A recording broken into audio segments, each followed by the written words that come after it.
France 24, LCP. Public Sénat présente.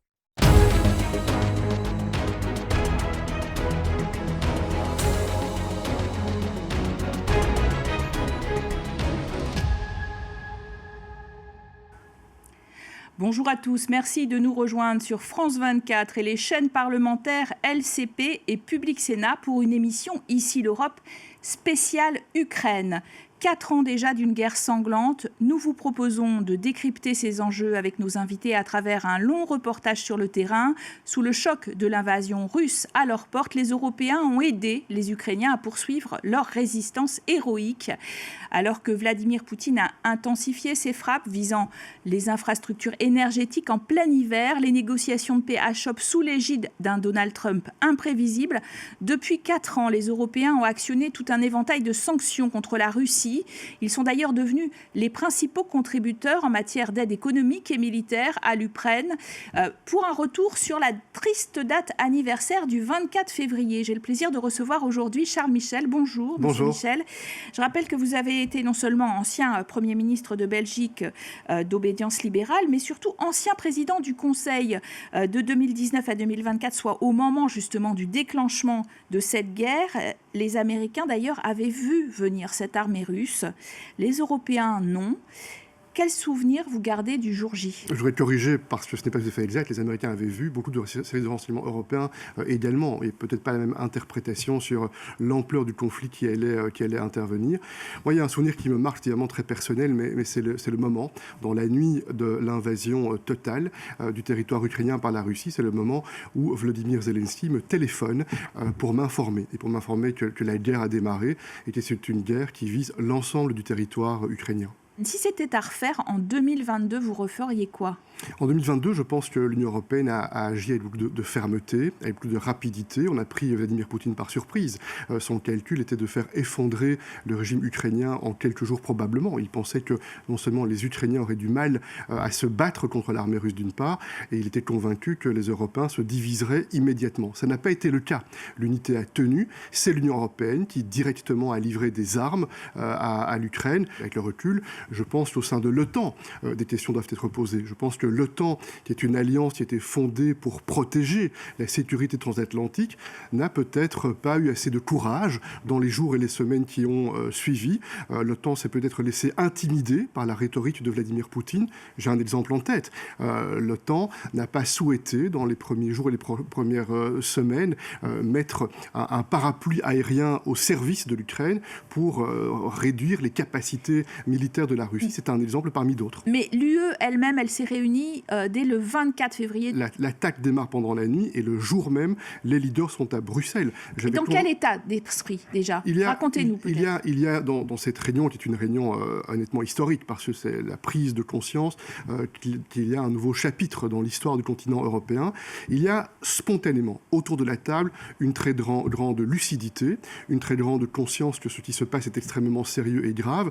Volodymyr Zelensky, qui à ce moment-là est un homme pratiquement traqué dans sa propre capitale, puisqu'à ce moment-là, sa vie est en danger. On réussit à le connecter en vidéoconférence.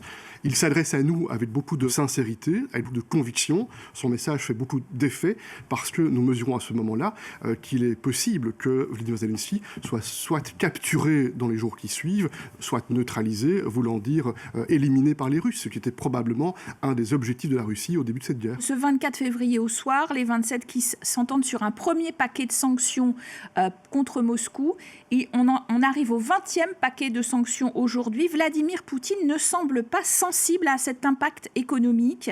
Il réarme à grande vitesse. Ces sanctions progressives, est-ce qu'elles servent à quelque chose ? Oui, elles servent à quelque chose. La meilleure démonstration, c'est qu'au moment où on se parle, les tractations en cours avec les Américains, les Russes et les Ukrainiens, un des points importants mis en avant par Vladimir Poutine, c'est la demande de lever des sanctions. Ça montre bien que ça lui fait du mal. Les moyens qui sont consacrés sur le plan militaire ne sont pas consacrés au soutien pour le développement économique, pour le développement des infrastructures au départ de la Russie. Donc les sanctions, ce n'est évidemment pas une arme économique qui est absolument efficace, mais qui présente une efficacité suffisante pour qu'il y ait un levier de pression qui pourra être utilisé quand, à un moment donné, ça n'est pas le cas aujourd'hui à mon avis, les pourparlers deviendront un peu plus sérieux. C'est un premier point.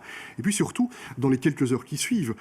L'Union européenne prend la Russie et le reste du monde par surprise par notre unité, et parce que dans cette réunion, on définit les paramètres de la réaction européenne.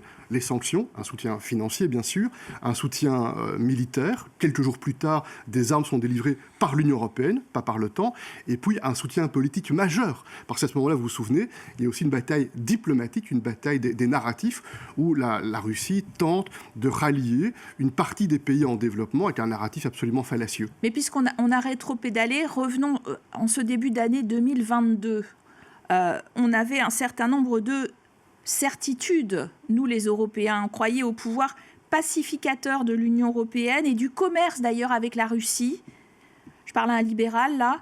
Est-ce que l'invasion russe a ébranler l'Union européenne dans toutes ses certitudes géopolitiques et même peut-être économiques? L'ADN du projet européen, il est fondé sur la paix, la prospérité et les valeurs démocratiques. La paix, elle est mise en danger par cette guerre déclenchée contre l'Ukraine, c'est le moins que l'on puisse dire. La prospérité, elle est mise en danger, y compris par une guerre commerciale lancée par un de nos alliés, les États-Unis. Et les valeurs démocratiques sont attaquées depuis l'intérieur de l'Union européenne par des mouvements radicaux, mais également sont mises en danger par des interférences, y compris parfois venant de partis politiques au départ des États-Unis d'ailleurs. Donc la vérité, c'est très simple. Pendant des années, l'Union européenne a eu accès à des matériaux et des produits bon marché fabriqués en Chine, à des produits énergétiques fossiles qui venaient de Russie, bon marché également. Ça a beaucoup soutenu les entreprises et les industries allemandes et donc européennes plus largement. Et puis, on a aussi eu accès à une sécurité bon marché avec l'OTAN et les États-Unis. Ce modèle-là, il est révolu, c'est terminé. Et donc, il faut effectivement bâtir un modèle où nous prenons davantage en main notre propre destin. Charles Michel, 4 ans après le déclenchement de la guerre, la contribution de l'administration Trump s'est réduite comme peau de chagrin. Les Européens, eux, contribuent comme jamais et ont même contracté un grand emprunt de 90 milliards pour le reverser à l'Ukraine. Ils promettent aussi l'adhésion au club européen. Tout cela est suffisant ? Réaliste même? C'est bien, c'est utile, c'est nécessaire, mais peut-être faudra-t-il faire plus encore. Et alors, ces chiffres, je le mesure bien, pour nos citoyens partout en Europe, apparaissent comme étant des chiffres absolument gigantesques, et c'est le cas. Mais si on met ça en perspective de notre richesse, de la richesse produite chaque année par les Européens, en réalité, c'est un montant plutôt infime qui est dédicacé au soutien à l'Ukraine, si on le relativise au regard du PIB européen. Et la question, elle est très simple. Pour nos enfants, pour nos petits-enfants, veut-on garantir plusieurs décennies de prospérité et de paix, comme nous, notre génération, avons pu bénéficier? Si c'est le cas, il y a un investissement, et cet investissement, c'est maintenant qu'il faut le faire.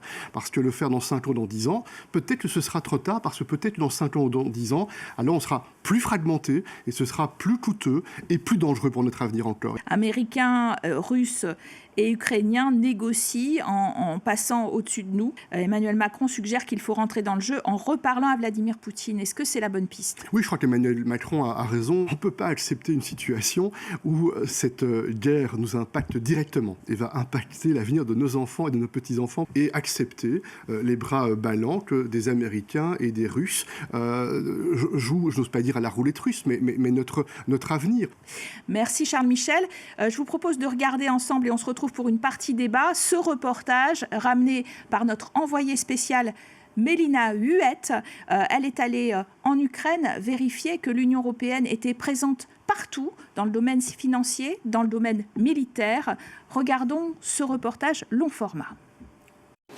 Vote is closed and it is adopted largely. En février, le Parlement européen a approuvé un prêt historique pour l'Ukraine proposé par la Commission. 90 milliards d'euros pour 2026 et 2027. L'Union européenne et ses États membres ont été de loin les plus grands partenaires et le plus grand donateur de l'Ukraine. 280 milliards d'euros depuis 2022 en aide financière et militaire. Et un statut de candidat à l'Union européenne. Et en toute honnêteté, je préfère avoir l'armée ukrainienne derrière moi plutôt que face à moi. La ligne de défense d'Europe aujourd'hui, c'est l'Ukraine qui la tient. C'est les forces ukrainiennes qui payent le prix du sang pour défendre ses frontières. Je pense qu'on ne peut pas facilement l'oublier.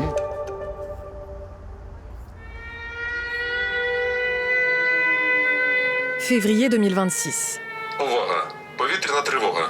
4 ans après l'invasion à grande échelle, l'Ukraine est la cible d'attaques aériennes russes constantes alors qu'elle traverse un hiver glacial. Lors de notre tournage, en une semaine, 2000 drones, 1200 bombes et 116 missiles russes se sont abattus sur le pays, plongeant tout ou partie des villes dans le noir. Par moins 27 degrés Celsius, les frappes sur les infrastructures énergétiques ont privé des centaines de milliers d'habitants d'électricité, de chauffage et d'eau chaude. Dans la capitale comme ailleurs, le ronronnement des générateurs est devenu un bruit de fond auquel plus personne ne prête attention. Ce jour-là, 150 de ces appareils sont donnés par la France, dont 30 pour Kiev et sa région, en présence du maire de la ville. Environ un demi-million d'habitants n'ont pas de chauffage en ce moment. Il fait si froid. C'est une grande épreuve pour les gens. Ces générateurs ont été transportés grâce au mécanisme de protection civile de l'UE. Son opération menée en Ukraine est la plus importante depuis sa création en 2001. Plus de 157 000 tonnes d'aide ont ainsi été livrées. Pour le ministre français délégué au commerce extérieur, il faut préparer l'avenir. Si on n'est pas en appui et en partenariat avec nos amis ukrainiens, y compris en soutenant les investissements et les exportations et les partenariats économiques qui peuvent être construits ici en Ukraine, eh bien, on se tire une balle dans le pied. Reconstruire en pleine guerre, mais aussi assurer la continuité de l'État et inciter les déplacés à revenir. La Banque européenne d'investissement a lancé un programme de 740 millions d'euros pour restaurer écoles, hôpitaux et infrastructures essentielles. En banlieue de la capitale, 1 400 000 euros ont été investis dans la modernisation de ce service hospitalier, dont les travaux sont bientôt terminés. Nous nous trouvons à l'hôpital multidisciplinaire de soins intensifs de Vassilkiv. Cette unité fournit des soins médicaux spécialisés aux personnes ayant subi un accident vasculaire cérébral aigu. Lits avec panneaux d'oxygène intégrés, réseau remis à neuf, accès facilité pour les personnes à mobilité réduite, l'unité est désormais équipée aux standards de l'UE. Ces chambres sont confortables, spacieuses et neuves. Outre le financement des infrastructures, l'Europe veut aussi aider les Ukrainiens à assurer l'état de droit sous les bombes. Cet après-midi, nous avons rendez-vous dans ce qui était, il y a encore 4 ans, un simple parking. C'est un abri, et si nous organisons l'événement ici, c'est parce que s'il y a une attaque aérienne, au moins nous pouvons poursuivre notre activité sans être interrompus. Pendant 3 jours, une série de discussions réunit le ministère de la Justice ukrainien, des experts européens et la société civile, dont le projet Bravo Justice. La première phase de cette initiative, financée par Bruxelles, est née en 2014. Il n'y a jamais assez de formation ou de sensibilisation, ça c'est sûr. La lutte contre la corruption est ici un enjeu structurel. À l'été 2025, les premières manifestations depuis le début de la guerre se sont tenues contre une loi controversée menaçant l'indépendance des agences anticorruption. Face à la pression de la rue et des Européens, le président Zelensky a reculé. Il s'est aussi débarrassé de nombreux proches impliqués dans des scandales de corruption. C'est quelque part sain, ça prouve que le système fonctionne, qu'il donne un certain nombre de résultats, peut-être pas tout à fait suffisants aujourd'hui, il faut l'améliorer et voir comment on peut le faire, alors qu'il y a d'autres endroits où vous n'entendez jamais parler de corruption alors qu'elle est monnaie courante. Mais avec la guerre, certains défis sont conjoncturels. Par exemple, l'Ukraine manque de plus de 2000 juges, soit plus de 30% de tous les postes vacants dans le secteur judiciaire. Il ne s'agit donc pas seulement de volonté politique, ni seulement des mesures que nous devons prendre. Il s'agit d'atteindre un équilibre dans les ressources d'un pays en guerre. Des ressources humaines particulièrement viennent à manquer. Réfugiés, blessés, morts ou mobilisés. 60 milliards d'euros, soit 2/3 du dernier prêt européen, seront consacrés à l'industrie de défense. Les Ukrainiens ressentent déjà l'effet du soutien militaire européen.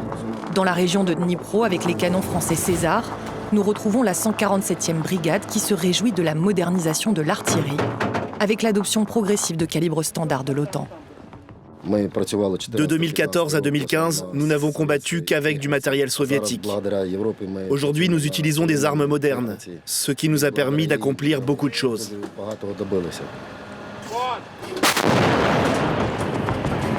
En 2025, l'aide militaire globale à l'Ukraine est tombée au plus bas, à peine 36 milliards d'euros.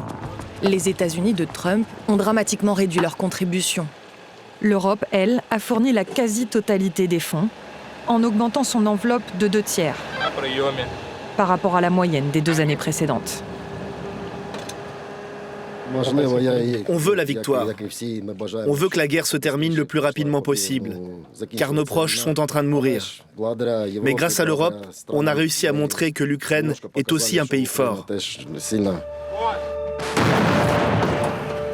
Sur le front, si ces hommes veulent d'abord gagner, survivre, ils sont convaincus que rejoindre l'Union européenne permettrait d'obtenir des garanties de sécurité à l'avenir. À plus de 600 km de là, l'ambassadrice de l'UE en Ukraine rappelle que le pays s'est porté candidat à l'intégration 4 jours seulement après l'invasion à grande échelle. Très peu de gens s'en souviennent. À Bruxelles, nous avons tous été surpris qu'ils pensent à cela alors qu'ils se protégeaient des bombes russes dans des abris. C'est là que l'on se rend compte que l'Union européenne est l'espoir des Ukrainiens. Et ils ont nourri cet espoir depuis 2014, car la révolution de Maïdan, la célèbre révolution de la dignité qui a renversé l'ancien président Yanukovych, qui s'est enfui en Russie, s'est déroulée sous les drapeaux européens. Au final, l'Ukraine est en train de rédiger un manuel pratique sur la manière de conduire des réformes tout en menant une guerre. Mais le chemin vers l'intégration européenne reste semé d'embûches pour un pays qui a subi 4 ans de guerre à grande échelle. C'est pourtant l'horizon et la promesse de paix et de sécurité qui permet aux Ukrainiens de tenir face à l'agresseur russe. Voilà pour ce reportage très complet signé Mélina Huet sur l'aide de l'Union européenne apportée à l'Ukraine dans tous les domaines. Merci de nous rejoindre pour cette émission spéciale consacrée aux 4 ans de la guerre en Ukraine. Alors beaucoup de questions se posent en ce moment. D'abord, il y a des négociations entre les Russes, les Ukrainiens et les Américains. Mais vont-elles aboutir à un cessez-le-feu ? Et quelles seront d'ailleurs les garanties de sécurité de l'Ukraine à l'avenir pour éviter une nouvelle attaque russe? Quel rôle peut jouer l'Union européenne dans le règlement de ce conflit alors que les États-Unis mettent la pression sur Kiev pour céder une partie de son territoire à la Russie? Alors nous allons en parler tout de suite avec des invités de marque. Côté européen, d'abord nous sommes en duplex depuis Bratislava avec Ljubica Karvasová, bonjour. Vous êtes députée slovaque et membre du groupe Renew au centre donc du Parlement européen. Et puis nous sommes avec Charles Michel, bonjour. Bonjour. Vous êtes l'ancien président du Conseil européen, ancien Premier ministre de la Belgique. Charles Michel, cette aide de l'Union européenne à l'Ukraine, elle se poursuit pour les années à venir avec un prêt de 90 milliards d'euros qui a été validé par l'Union européenne, mais seulement il y a la Hongrie, la Slovaquie et la République tchèque qui refusent de le financer. Est-ce que la division des 27, c'est aussi un problème sur ce dossier ukrainien ? Ce qu'il faut voir, c'est le large soutien. Certes, il y a quelques pays, effectivement, qui expriment des difficultés, des réserves, mais l'immense majorité des pays européens, qui représentent l'immense majorité de la population européenne, n'a pas l'ombre d'un doute, n'a pas l'ombre d'une hésitation. Il s'agit d'un investissement pour notre sécurité, pour notre prospérité, pour notre avenir. Et aujourd'hui, on voit à quel point le peuple ukrainien a fait preuve d'un courage absolument unique, absolument héroïque. Et ce sont nos valeurs qui sont en jeu. Et c'est ça qui doit nous mobiliser plus que jamais dans notre soutien ferme et durable à l'Ukraine. Alors, Madame Karvasová, votre pays, la Slovaquie, est dirigé par Robert Fico, traîne régulièrement des pieds sur l'aide à l'Ukraine. Est-ce que cela fait l'objet de débats, cette aide, au sein de votre population? Est-ce que c'est très clivant? Et même au sein du Parlement européen où vous êtes élu? Merci de m'avoir invité sur cette discussion, d'entendre la voix aussi de l'Europe de l'Est sur l'Ukraine et sur tout le financement et tout l'aide que l'Union européenne a soutenu l'Ukraine. La Slovaquie, c'est pas Robert Fico, c'est pas le gouvernement de Robert Fico. La Slovaquie a beaucoup de citoyens et beaucoup de la société civile qui est très forte et qui soutient l'Ukraine pendant toutes ces 4 ans d'une manière très cohérente, d'une manière très active. Il y a beaucoup de collections de fonds sur les générateurs électriques parce que la Russie est en train d'abîmer l'infrastructure énergétique comme chaque hiver en Ukraine. Donc, il y a beaucoup de la mobilisation de la part de la société qui est toujours aux côtés des Ukrainiens. Et ce que je veux aussi dire, c'est la partie que je représente, c'est la Slovaquie progressiste, une partie libérale, comme vous avez dit, au sein de Renew, qui est très pro-européenne, très pro-ukrainienne, et qui aspire à former le gouvernement prochain dans les élections législatives en 2027 pour réaffirmer notre soutien à notre voisin. Charles Michel, il y a un soutien fort de l'Union européenne à l'Ukraine, que ce soit sur le plan de l'opinion publique, des institutions, mais pour l'instant, les Européens sont toujours absents de la table des négociations d'un cessez-le-feu entre Ukrainiens, Russes et Américains. Qu'est-ce que l'Union européenne peut faire pour peser davantage ? Je pense qu'on doit plus avoir confiance dans nos propres capacités. Moi, je trouve qu'il est très regrettable, c'est même une honte que les institutions européennes aujourd'hui n'aient pas réussi à forcer leur présence autour de la table. Et c'est probablement dû, je le pense, à ce que depuis ces dernières années, il y a une sorte de soumission mentale aux États-Unis, une acceptation que les États-Unis doivent dicter le ton. C'est à mon avis une erreur majeure qui est commise.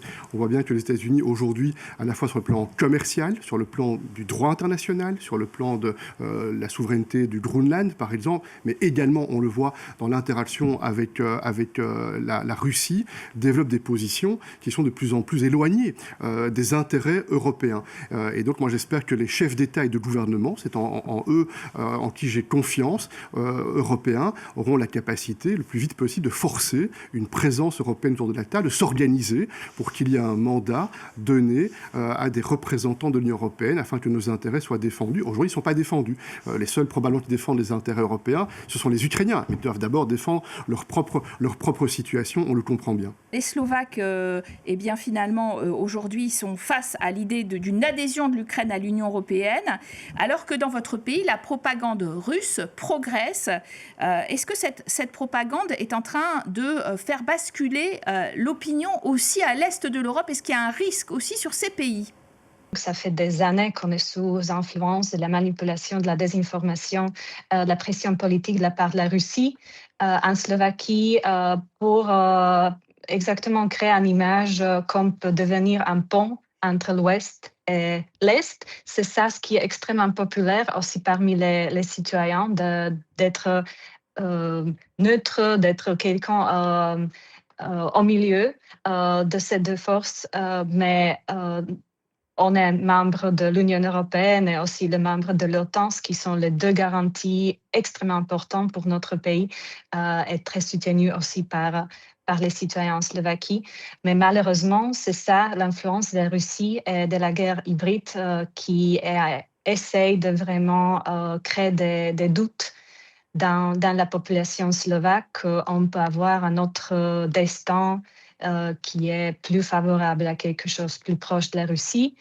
Ce qui est encore pire, c'est que c'est aussi le gouvernement de Robert Fico qui, en fait, adopte ce type de narratif russe, qui n'hésite pas à vraiment attaquer l'Ukraine. Par exemple, très récemment, on voit que l'oléoduc Druzhba a été abîmé et il n'y a pas un approvisionnement du pétrole en Slovaquie dans ce moment. Et ce que Robert Fico a fait, c'est de vraiment attaquer l'Ukraine et d'interrompre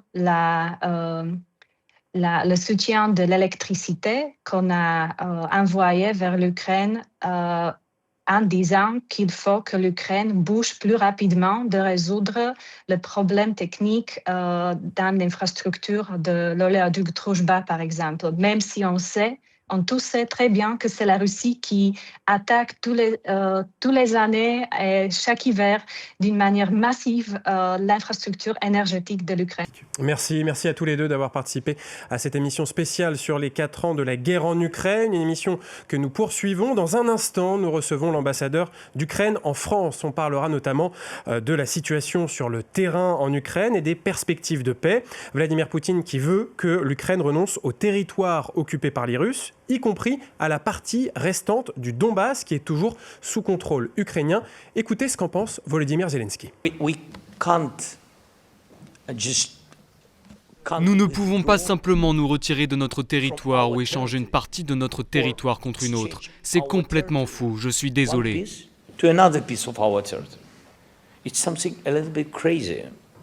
Alors, nous retrouvons en plateau Vadim Omelchenko, l'ambassadeur d'Ukraine en France. Bonjour, monsieur l'ambassadeur. Bonjour.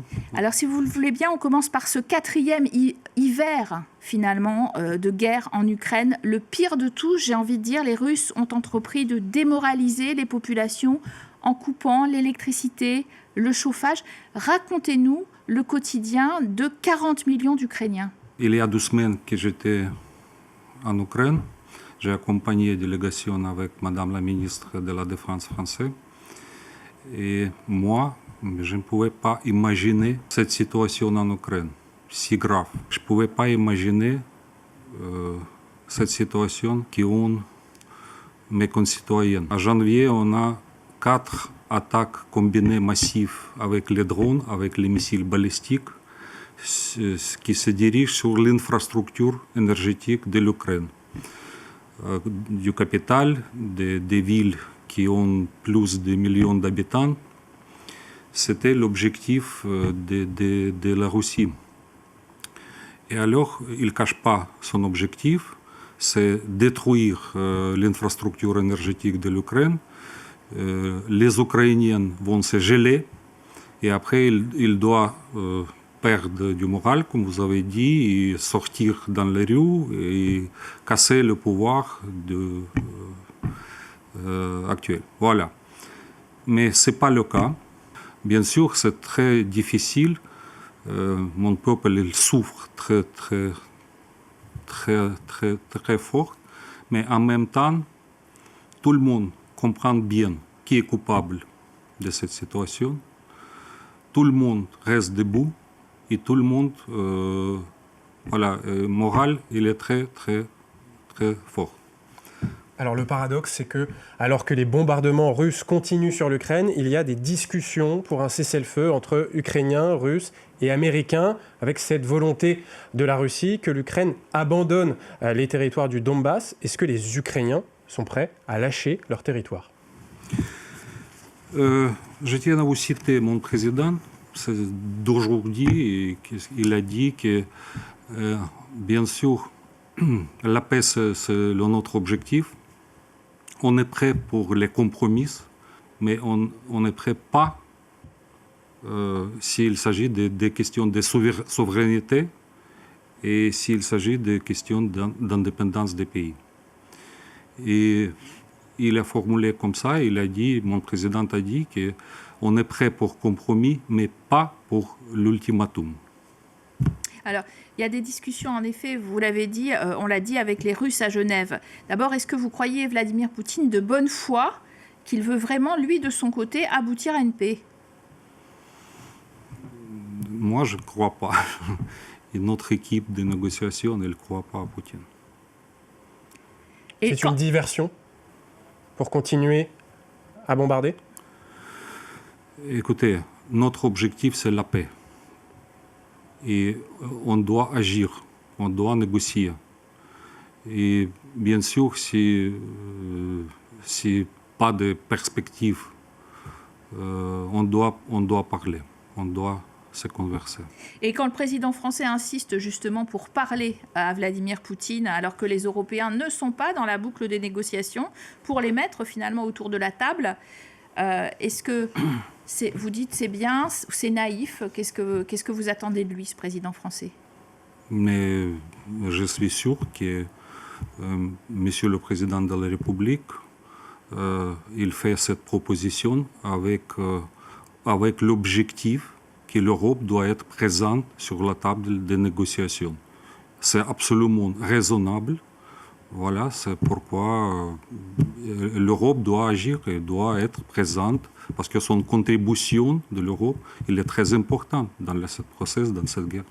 Emmanuel Macron, qui d'ailleurs promet des garanties de sécurité européenne en cas d'accord de cessez-le-feu avec cette coalition des volontaires, plusieurs pays occidentaux qui sont prêts à envoyer des troupes sur le sol ukrainien à l'avenir pour éviter une nouvelle attaque russe. Est-ce que ces garanties européennes, elles seront suffisantes ? Mais en même temps, le président Macron, il toujours répète que la première garantie de la sécurité pour l'Ukraine, c'est l'armée ukrainienne. Et c'est aussi la garantie de la sécurité pour l'Europe, l'armée ukrainienne. Alors, premier point, c'est qu'il faut renforcer et armer l'armée ukrainienne.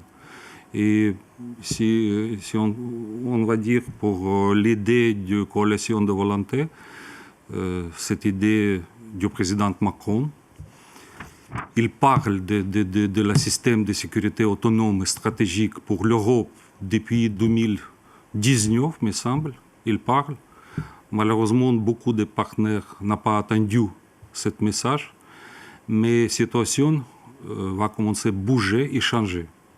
Et la dernière coalition de volonté qu'on a eue en janvier ici à Paris, c'était absolument autre chose. Alors Bruxelles qui veut ouvrir rapidement des chapitres de négociation, d'adhésion, c'est ce qu'a dit Antonio Costa cette semaine, qui permettrait à l'Ukraine d'entrer dans le club européen. Les Américains ont même avancé une date, pourtant ce n'est pas à eux de le faire, normalement 2027. Vous ne niez pas, monsieur l'ambassadeur, qu'il y a des problèmes, évidemment d'état de droit, de corruption dans votre pays qui est en pleine guerre en plus. Est-ce que vous espérez quand même une adhésion express à l'Union européenne ? Mais écoutez, est-ce que vous pouvez me dire un pays européen qui n'a pas ce problème ? Mais pour moi, c'est plus important, c'est la lutte contre la corruption. Parce que cette corruption, elle existe toujours et pendant la guerre aussi, malheureusement.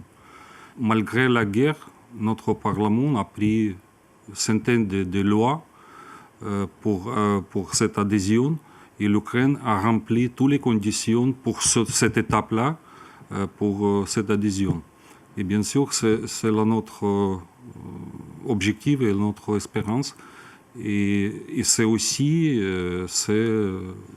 la garantie de la sécurité pour l'Ukraine. Est-ce que vous pensez que Vladimir Poutine veut vraiment cette paix juste ? Quel est son objectif selon vous ? Continuer la guerre, c'est une question vitale pour lui, parce que sinon, il va tomber tout de suite. Avec une situation économique qui est dégradée très sérieux en Russie, avec l'armée des assassins qui peut rentrer en Russie, c'est la guerre civile qui peut commencer en Russie. Et alors, c'est pourquoi Poutine, pour lui, continuer cette guerre, c'est vital. Qu'est-ce que vous attendez justement en 2026 du côté européen, qui sont vos alliés, vous soutiennent, on l'a vu, mais qu'est-ce qu'ils peuvent faire de plus encore cette année ? L'Europe, elle fait beaucoup déjà. Et je profite de cette occasion pour remercier tous les pays, tous les leaders et tous les peuples européens pour soutien et pour solidarité. Et le peuple français, première chose.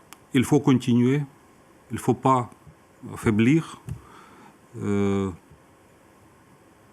Continuer cette aide européenne. Voilà. C'est votre message. Oui. Et on finira sur ces mots. Merci beaucoup, monsieur l'ambassadeur, d'avoir été notre invité pour cette émission spéciale consacrée aux 4 ans de la guerre en Ukraine.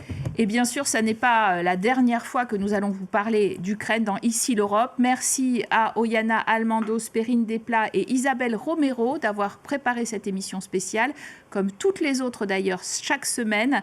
À bientôt sur nos antennes.